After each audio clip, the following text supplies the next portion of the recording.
to the Feed You podcast, giving you the real scoop on raising your business to new heights. Expert education, inspiration, and motivation to fuel your purpose, your passion, and your profits. Here's your host, Elisa Connor. Hello, and welcome to the Feed You podcast. I'm so grateful you're here, and I'm so grateful that you tune in every week. I know you have options in who you get, build into your schedule to listen to learn from, and to get between your two ears. So I am grateful to you for tuning in every week. And if this is your first week here, welcome. I'm so grateful you're here, and I'm grateful that you took the time out of your week this week to join me.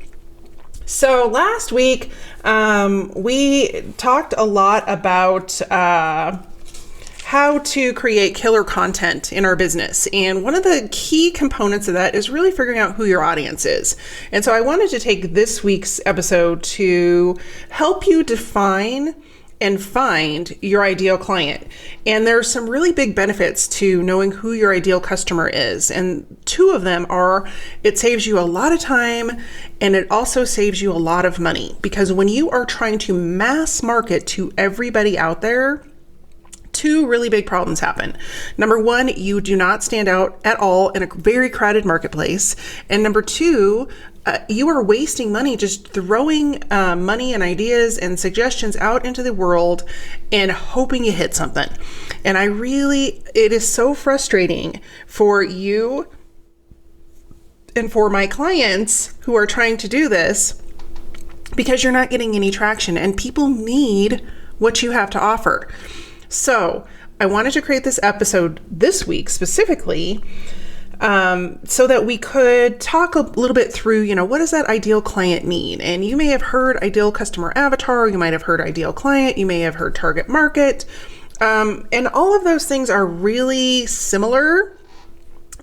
I always preface this by saying a target market is a broad audience, and your ideal client is a member of that broad audience that you get really crystal clear on. And this is something that, just in case you're like, oh, I can never get this done, you, my friend, are not alone. I'm going to tell you right now how many phone calls I've had with friends and fretting over this. And I also want to mention that a lot of times when you are trying to figure out your ideal customer and your ideal client, that it could be niching into a specific area that you help people with. And sometimes we think, it has to be Sally Joe that's 75 and she, goes to bingo every week on Tuesdays, but we want her to come on Tuesday and Thursday. And so, it doesn't necessarily have to be that specific. You could actually be solving a problem for Sally Joe instead of, focusing specifically on her, focusing on her group of friends who don't have a ride to bingo on Thursday. That's why they don't go. And so thinking about it that way, you're really starting to niche into a problem that you specifically solve with your business. So to help you along with this, I have created a freebie, and I would love for you to go over and grab that. It's going to help you walk through some specific questions about your ideal client, and it's also going to give you a lot of clarity around the language that you're using, the places you're showing up, and the people that you're reaching out to, because you have this as a guide once you fill it out to go back to when you're creating marketing materials, when you're creating content for your whatever content creation vehicle you decide to move down. So if you're doing a podcast, or you're doing Facebook Lives, or you're doing video tutorials, or whatever that looks like. Maybe you're doing Instagram stories, whatever that looks like for you, you have a resource sheet that you can continually go back to, and you can look at and go, oh, that's right. This is my client. This is how I help them, because it's often easy for us to lose focus of that. We have a lot of things that go on in our business every single day. And I don't know about you guys, but I do a lot of second guessing in my own head. I think that's the journey of the entrepreneur, is to second guess yourself on a regular basis.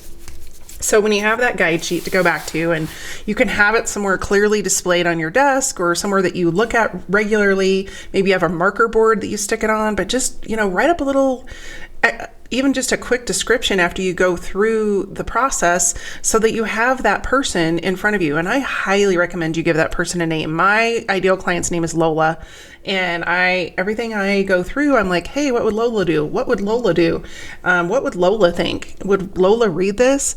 And does that mean that I only work with female clients? Absolutely not. I have a lot of male clients that I work with, but they fit a lot of the characteristics that Lola also embraces. So let's jump into this. So I don't have a sponsor this week, but I would love for you to go grab that free worksheet. You can find it at AlisaConnor.com/ideal client. And I will pop that link into the show notes, but I'll also mention it a couple more times. But just my website /ideal client, and go grab that freebie. It's going to help you walk through this process.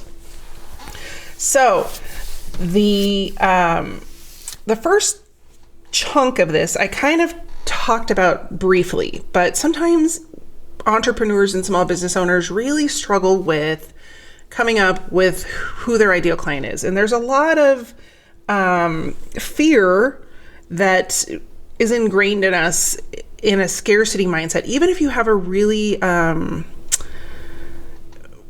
I trying to say? A mindset that is not built around scarcity, sometimes it creeps in because you're like, oh, if I don't serve everybody, there won't be enough people. And if I don't market to everybody, I'm not going to attract the people to have enough business, and blah, blah, blah, blah, blah. You go down the rabbit hole.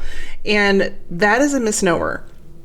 The reality is as I stated when I started this episode, the clearer you get about who you help and how you help them, the more traction you're actually going to have, the more people you're going to attract, and the more people that are going to fill up your sales funnel, because you are going to become known as the industry expert for those people, whether it's a specific group of people or it's a specific problem you solve. So for example, I have a friend that does, her business is in social media marketing. She's been doing it for, 10 or 12 years. And she had a really hard time gaining traction because that is a very, very busy, industry sector of marketing. And so there's a lot of people that do social media. And if you watch kind of the evolvement of that, because my business actually started in social media as well, the evolvement of that has been very interesting to watch. So you had originally people that did social media marketing, social media training, and they did all of the different platforms. Well, now those platforms are so robust, there is no possibility that you could keep up on every single platform unless you have a team, that you have people that are dedicated to each platform, because there are so many changes within each platform regularly, like daily. But also there's all these other little sectors that have kind of grown legs within those different platforms. So let's just use Facebook, for example. And Instagram is very similar, and so is LinkedIn. But Facebook not only has Facebook pages, Facebook groups, Facebook Messenger, which is a different type of marketing. They have Facebook advertising. They have live videos. They have stories. That's 7. That's 7 different components just for Facebook. And so if you aren't, I would say pick one of those sectors to really focus on, and the people that are gaining traction and getting success in that industry do exactly that. And so you'll find somebody that focuses specifically on Facebook groups, how to grow a Facebook group, how to get engagement in a Facebook group, how to start a Facebook group, all of those different things, and how to, ultimately how to make money on a Facebook group from your Facebook group. And so that is what I mean, is like there you could be, you could go after an ideal client, but really what that ideal client looks like, the one thing that ideal client has in common is that they want to learn everything they can about Facebook groups. And so think about your business that way. What is the one thing that you really can focus on that your clients are needing and asking for, and that you see as a whole in the industry, and how can you go at it and help those people gain traction and see results? And so that's what I mean by ideal client. And when you get that laser focused, it becomes really easy to market, because you know what your message is, you know who you're talking to, you know how you're helping them, you know what solution you're going to offer them, you know where to find them, you know then you can do the research. Like, when are they on Facebook? What parts of Facebook are they using? What kind of business are they in? All of those different things helps you target even more your ads, your messaging, and the way that you talk to them, and the places that you show up. Because even though you're talking about Facebook group marketing, those people are also likely on Instagram. So you can cross platforms and promote what you're doing as long as you're still staying focused on your ideal client. And so do you see how clear and how easy that is? So instead of spending money on LinkedIn or time on LinkedIn, and time is money, folks. I know you've heard me say it before, but figure out your hourly wage. And if you're spending an hour a day on LinkedIn, or even an hour a week on LinkedIn, and you charge, $200, $300, $400, that's a lot of money over the course of a month. So think about it that way. Like, if you're spending time or money on platforms that are not serving your audience, or where your audience isn't showing up, or you can't gain traction, you are wasting time, you are wasting money, and you're just basically throwing money out the window, spaghetti at the wall, and you're not going to get anywhere.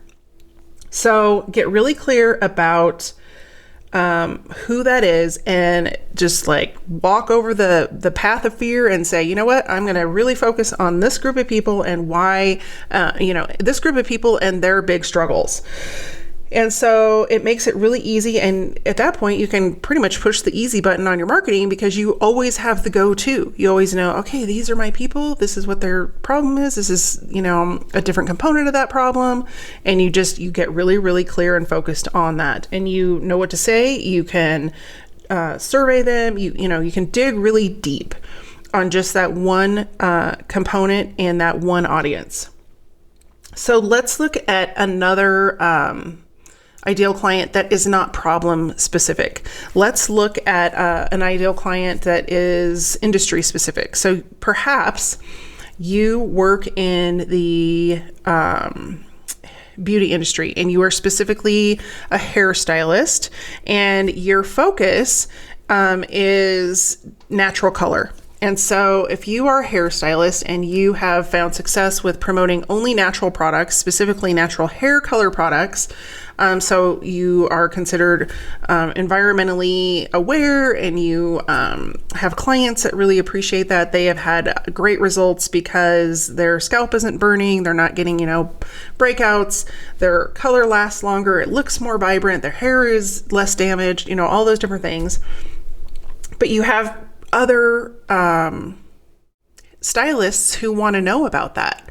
Well, maybe your solution is to not serve necessarily, you could go in one of two directions. You could solve the problem for clients that have all of those problems I just listed and take your marketing that direction. Or if you wanted to scale your business, you could actually attract other hairstylists who are interested in that product line and teach them, all of the different things that you figured out along the way to choose a product line, to choose the right product line per hair type, how to get affiliate deals for those product lines, how to increase regular orders from customers, all that kind of stuff that hairstylists would want to know.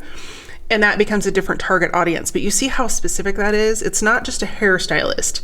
It's a hairstylist that is interested in environmental products, that wants to deliver the most the best experience for their customers, that is interested in overall health of their customers, all that kind of stuff. So that's what I mean by a super specific audience, because hairstylists do a lot of different things.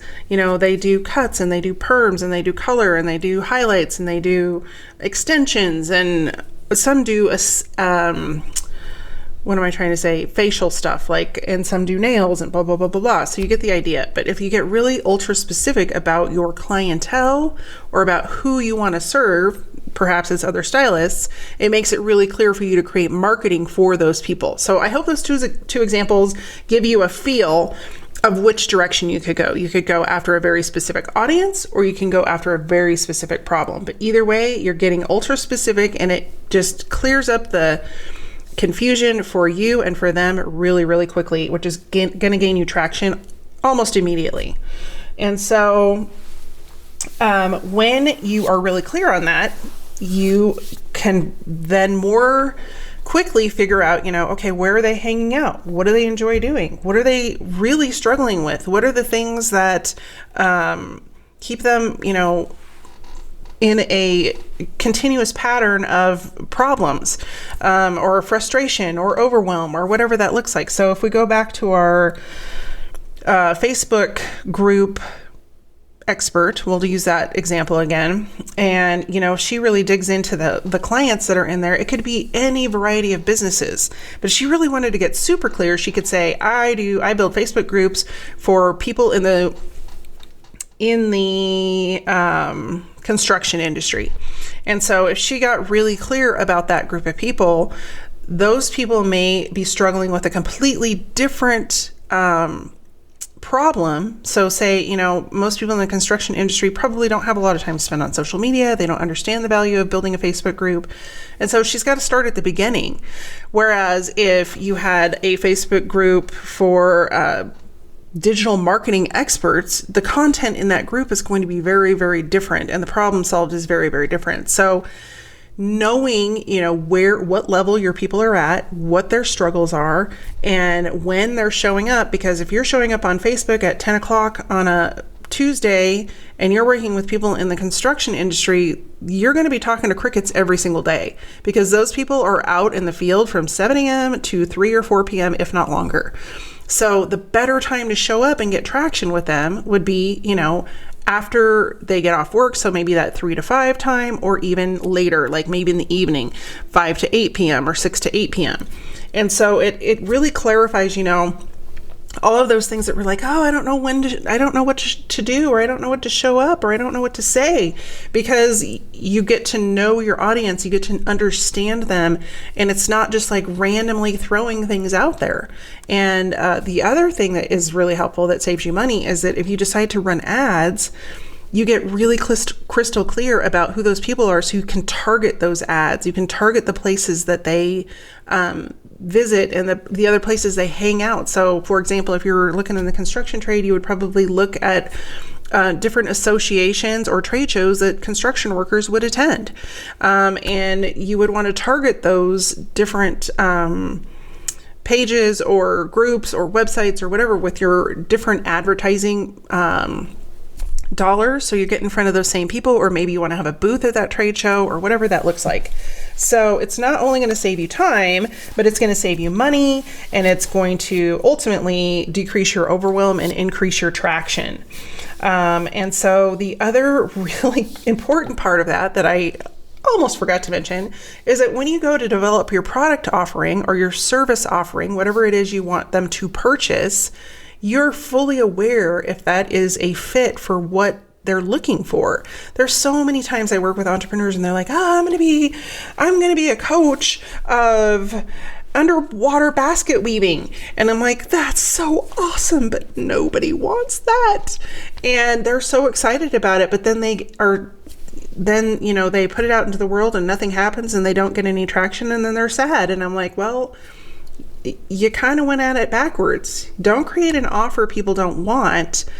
Go and do the research, get in front of them, build an audience, gain some traction, and then create an offer, or put something together, continue to work on that audience, learn from them, do the competitive analysis, do the audience analysis, and then tweak your offer to meet whatever problem keeps coming up. And you're not going to be aware of that problem if you don't know who you're talking to. And so when we dig into our ideal client, that's why it's so valuable, because you not only figure out who they are, where they are, and what their problems are, but it helps you develop a solution that is just the answer to their prayers. And they're like, hallelujah, where have you been all my life? Here, take my money.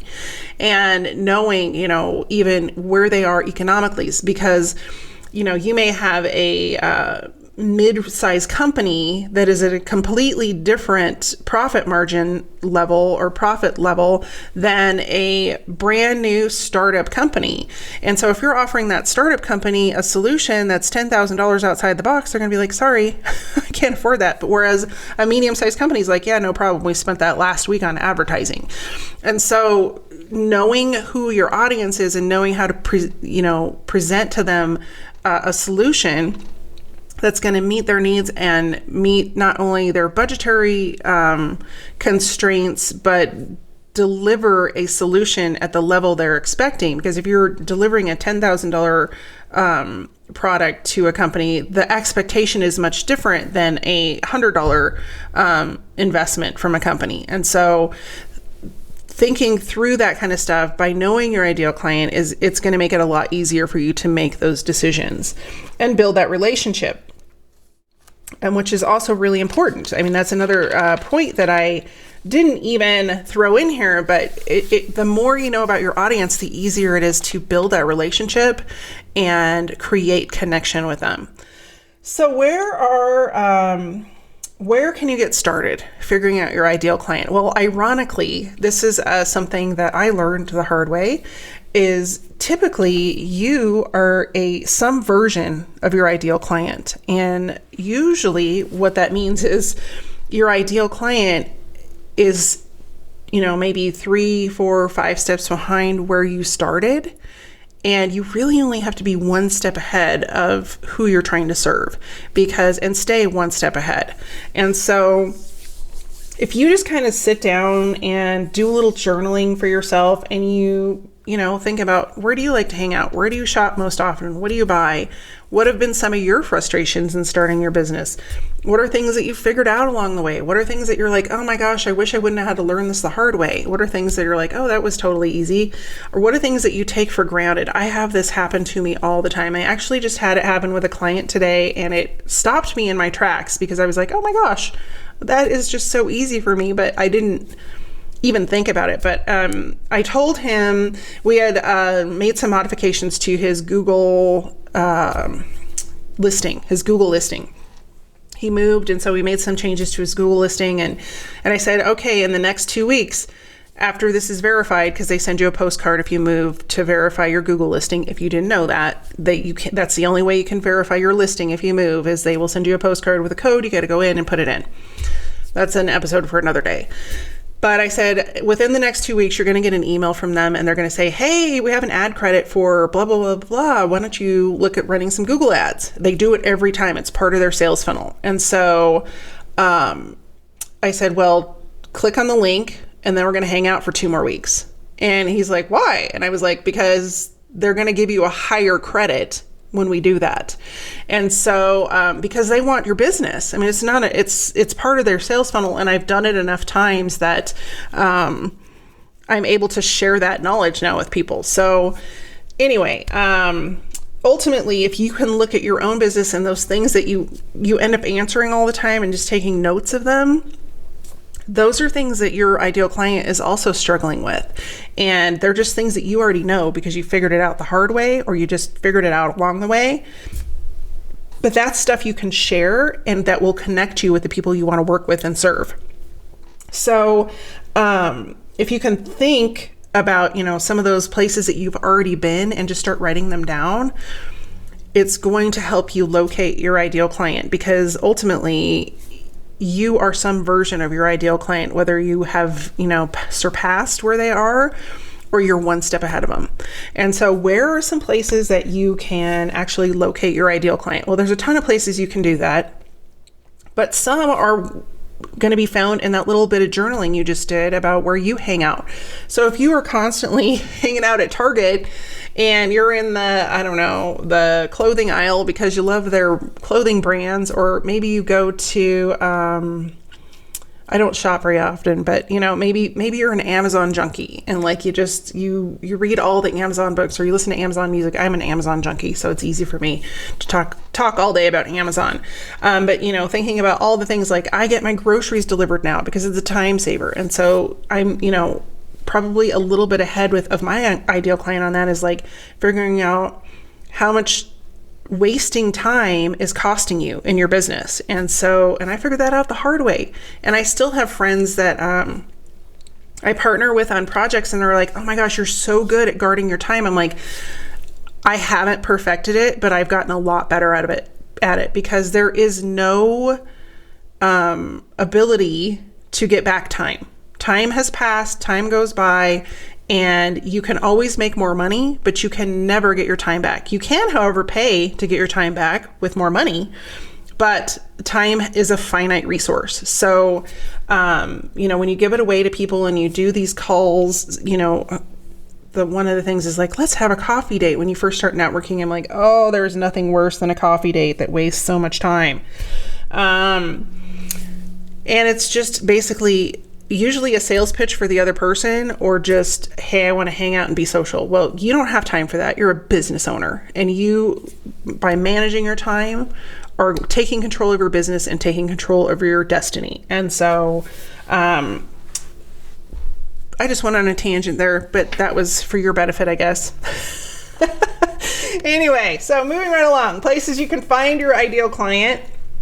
And the ideal client worksheet that I created that you can find at AlisaConnor.com/ideal client will also give you some ideas about places to look and questions to ask. But you can look at different associations and different conference events that happen within the industry that your ideal clients would be attending. You can look, of course, on social media, which social channels, and then there's a whole breakdown that we just talked about within those social channels of places that you could search. So different groups, different pages, different, your competitors is another one to go and look at. It's always a great idea to go look at your competitors and see what they're talking about, see what, who they're reaching out to, because even if they do the same thing, they probably still don't have the same audience. And then another, spot when you're doing that research is finding complementary businesses. So maybe you're a chiropractor, and complementary businesses to you would be people that do massage, acupuncture, naturopaths, physical therapists, people like that are doing body work, and even energy workers like polarity therapists and that kind of stuff. Those are all people that have the same audience as you, but offer a different product. So getting in alignment with them and learning about their audience is going to help you become more clear about your audience. And then, of course, Google is always a great place to go search. You can go look at, analytics. You can research different audiences. You can just do Google searches. And then probably one of the best places to find out more information about your ideal client is to ask current clients, people that have hired you. And just finding out, where did they start, or, all of those questions, even things that they're still struggling with, and, where do they hang out, and are they on social media? When are they on social media? Where else are they going? That kind of stuff. And so, will give you a good start of places to start researching that ideal client. And so, I had an example in here. I put a couple examples in here, and, it was of people who don't know who their ideal client is, and the detriment of what that can look like.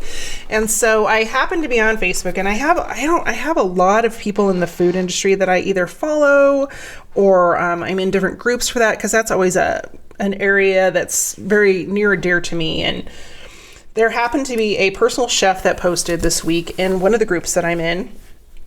And she's like, oh yeah, I have this personal chef page, and then I want to start this food blog, and so I'm just going to combine the two together. Do you think that's a good idea? And I was just like cringing. I'm like, absolutely not. That is a horrible idea. And so let me explain to you why that is. And so when you're looking at those two target markets, and you may have already figured this out, they're full of different customers. Like the people that are hiring a personal chef, they either don't want to cook, they don't have time to cook, they want somebody to do it for them, they have the budget to pay somebody to do it for them, they just want it taken care of. They don't want to think about it anymore. Just like the people that go grocery shopping versus having their groceries delivered. It's the same end result, but one is, values their time or doesn't have the time to do it, and one probably enjoys going to the grocery store and hanging out, and is more flexible in their schedule. Whereas somebody that's reading a food blog, they're wanting to learn more recipes, and they're wanting to dig deep on cooking techniques, and they're wanting to get the latest and greatest products and trends in the food world, and maybe they want to do their own meal planning, and so they're not going to pay a personal chef.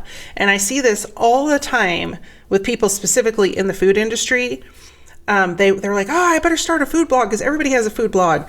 Well, probably 98% of people who have food blogs are never making a dime from them. And I'm like, that is a lot of time, a lot of money, and a lot of work put into something that you're never going to be able to monetize.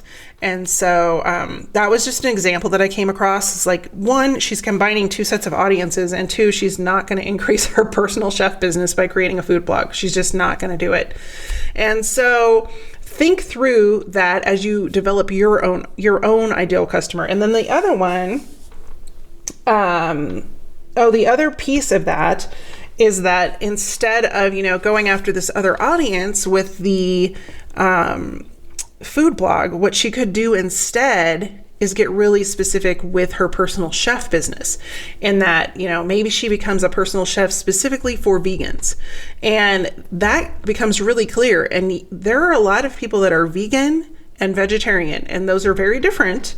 But if you become the personal chef that specifically serves clients that are vegan in the Denver area, let's just say the Denver area, or, zip codes, blah, blah, blah, blah, blah, or cities, listing out 4 cities that are nearby, you're going to get a lot more traction because people are going to say, oh yeah, do you know Sally? She cooks for so-and-so and so-and-so, and they're vegan, or they're going to do a search and they're like vegan personal chefs in Denver. And that person shows up because they're so specific. Whereas if you just do personal chef Colorado, that's a huge market and people are not going to find you. And you may even want to be more specific than using the term personal chef. You may want to say cooking in your home, or those other keywords that your audience would be looking for. But let's not go down that rabbit hole. So I just wanted to give you an example of what not to do and how it could be better. And so the other example that I had, actually also in the food industry, I was on a food mission when I created these examples, but I'm sure you've seen those restaurants that are the buffet restaurants that have they have steak, and they have breakfast, and they have a salad bar, and they have taco night, and then they have omelets, and they have a dessert buffet and all this stuff. And those are not very frequent anymore, the ones that are out there, because they try to do everything. They try to serve everything. And there's definitely a market of people that go there, and they usually do not spend a lot. They don't want to spend a lot of money. They're trying to get the most bang for their buck.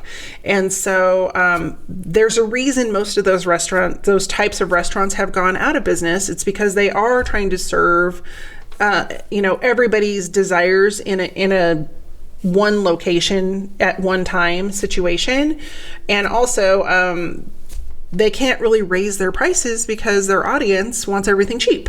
And so it's really hard to keep quality of food up at a really low price level. And so instead, if you took a look at Snooze, and I don't know, Snooze is not it's a local breakfast place. And I think they have in several states west of the Mississippi. So I know there's some in Texas, there's some in Phoenix, there's some in California, and then there's a bunch in Denver because that's where it started. So, but their main focus when they started that restaurant was pancakes. They are famous for their pancakes. And oh my word, if you haven't been to Snooze and got pancakes, go. It is it's a must do in your lifetime. They have pineapple upside down pancakes, they have sweet potato pancakes, and they have a pancake of the day that's always some ridiculous thing with cookies and frosting. But it's definitely a treat. So they really focused on pancakes. Does that mean they only offered pancakes? No, but they're really clear about, hey, this is what we do. We do pancakes, and we do them better than anybody else out there. And they grew their brand that way. They grew their business that way to the point where the original owners finally sold it, and it's been franchised. So that's the difference about getting really clear about who your ideal client is and about the product you serve, because they knew at Snooze that their ideal client loved pancakes, and they love pancakes in any way or fashion. In fact, the more exotic the pancake, the better.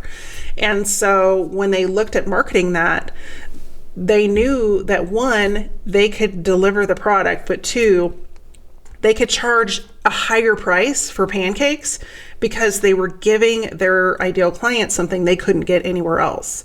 And so I want to wrap up with that and let you know that there are some benefits to figuring out who your ideal client are. Besides saving time and money, you're going to actually offer them a more customized solution at a higher price point. So that's what I've got for you today. And again, I want to remind you about that freebie that you can find at elisaconnor.com/ideal client. But just to wrap up, about your ideal client, figuring out who they are is going to really help you define, their big problem so you can create a solution that they want. It's going to help you minimize your marketing expense and maximize your emotional connection to your audience. And overall, it's going to increase your business and traction in a very crowded marketplace, regardless of what industry you're in, especially if you're trying to gain traction online. So I highly recommend you figure out who your ideal client is. I thank you so much for tuning in, and I will be back with you next week. In the meantime, have a great week. Take care. Just a quick reminder, don't forget to grab that free ideal client worksheet that will help you map out who your ideal client is, where they're hanging out, and how you can connect with them better so that you can quit fretting about your marketing, get out of the overwhelm, and start attracting the clients that you want to work with that will pay you and grow your business. You can grab that at elisaconnor.com/ideal client.